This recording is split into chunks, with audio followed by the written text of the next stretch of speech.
Svekkjandi tap vantarlega í framlengdu leik í dag fyrir Noregi. Hvað er að gerast hjá þínum stúlkum hér? Bara, veit það ég. Komin á ansi tilbúnar inn í þennan leik. Já. Komist eftir 9-10 stundum yfir og hvað var svona gameplanið þegar þið komið inn í þennan leik? Voru þetta búin að skoða norsku stelpurnar? Já, við varum aðeins búin að skoða þær, en við vissum samt ekkert mikið þær, þannig að við, ætlum bara að spila eins og við erum búin að æfa. Hvernig fannst þér það ganga? Svona áherslur sem þið voruð að fara yfir fyrir þetta mót eða fyrir þennan leik? Hvernig fannst þér að ganga framkvæma það í leiknum?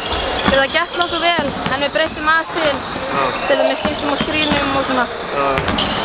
Fyrsti leikurinn kominn á Norðurlandamóti þessi árs, hvernig leggst mótið og framhaldið í þig? Bara mjög vel. Er það ekki? Jú. Þrátt fyrir svekkjandi tap í dag? Já. Herru, takk fyrir. Takk.